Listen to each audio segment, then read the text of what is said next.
Hello everyone, welcome back to my channel.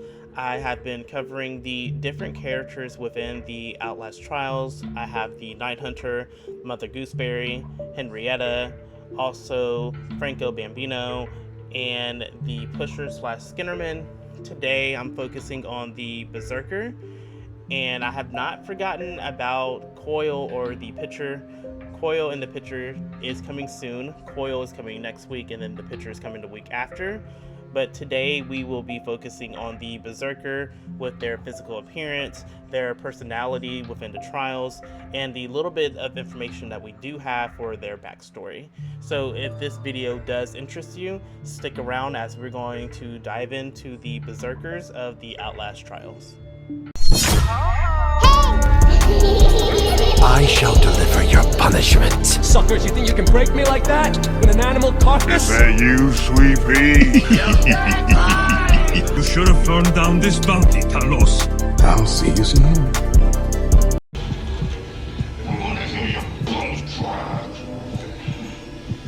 So first we're going to dive into the physical appearance. We've all ran into the Beserker before. He is the large blind man. He's covered in metal and chains. He wears a metal apparatus over his head, which actually keeps him from picking the skin around his eye sockets. Whenever he moves, the chains rattle, so that is your dead giveaway that he is nearby. I typically see this antagonist within the trials usually kill the snitch at the police station. He's always in that basement garage parking lot area. Within the other trials, I don't see much of him. I know recently I've seen him in the trial with Mother Gooseberry. It isn't Grind the Bad Apples. I believe it was the one where you had to collect the children at the fun park. But typically for me, I usually run into this antagonist whenever I'm anywhere that deals with the police station. If you want to learn, you have to listen. So there's not much of a background story for the Beserker. Within his documentation, we do learn that Berserkers were patients in a prison experiment. They were targeted by the syphilis infection that ultimately led them to be blind. They were relocated to Los Alamos for more development in weaponizing their strand of that infection with an exchange of strength and extreme aggression. They were developed for urban jungle warfare in communist areas. Similar to the big grunts, they also went through hormone therapy and limb extension surgery. This was a huge benefit for them because not only did it help with their height, but also their physical prowess. You want to be ashamed.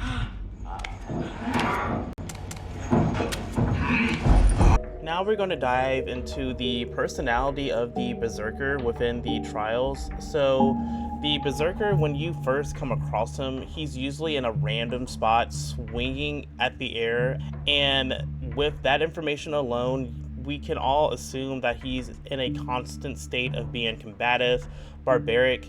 Now, he is physically stronger than your average X-Pops, and that's even including the regular big grunts. But unlike the big grunts, he's blind, so he never reacts to you if you're in his line of sight.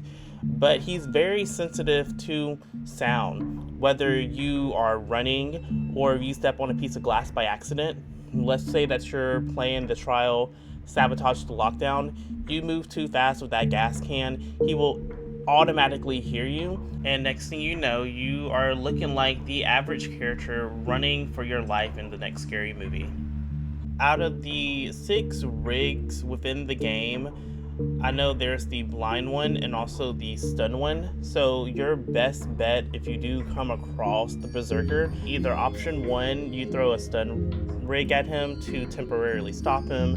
You can take a glass and throw it in the opposite direction to distract him. You can use the blind rig if you want to, but he's completely immune to the smoke, which means he can still come out and seek out the next noise, or he can attack the reagent while the smoke is still active. Here are some other things about his personality. So he does come off as suicidal because he sometimes asks for his death. Please, God, Isaman, no more. And within some of their documents, it's reported that the Berserkers mutilate their eye sockets, which is related to their suicidal tendencies. He speaks about how he is constantly hearing voices and other sounds. Sometimes he says it sounds like someone is screaming at him, and that he can hear a ring sound. Sometimes when you catch him in dialogue, he will express a strong desire for silence. All I fucking ask is a little peace. What now? He will become aggressive as soon as he hears any type of noise created by the reagents. So it is mentioned that he has a constant obsession when it comes to beauty, which that is most likely stemming from the insecurities that he has of his own image. I have to get better. Don't look at me! Now, sometimes when you do play the trials, he will say something along the lines of he can fix you or he can make you pretty, and all of that stems from the obsession of beauty. No noise in your brain. It's all in your head. All in your head. Of course, I'm going to end this video with the random trivia about the Berserkers. So the Berserkers, as I mentioned earlier, they can be affected by the blind rig, but they can still attack you, and they can still hear the players even though the smoke is there, which the next sound that you make, they'll just emerge out of the smoke and just attack you. The staff are encouraged not to interact with them because it apparently causes the staff members to engage in self-harm. I don't know how that is possible. If I find any information about that, I will insert it right after here, maybe a documentation or an unused dialogue that's not in the game. If I can find that information, I will put it in. But if I can't find this information, I really want to know why does that make the staff members engage in self-harm? It is mentioned that they have reached a level of enlightenment through their blindness due to the extreme pain, and they worship violence against others. When it comes to me speaking about their insecurities, one of their voice lines is them yelling at you, "Don't look at me," which can be stemmed from their insecurities that they have about themselves.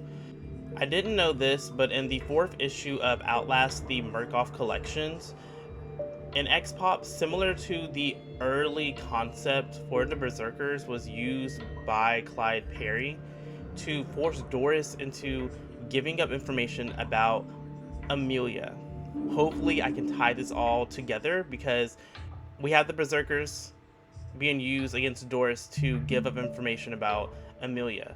And in my previous video, I was talking about the pushers, and we learned that Amelia was the one that knocked out the pusher, and she managed to escape outside of the trials environment. So Amelia's story goes deep, and I'm excited to look into her lore once again.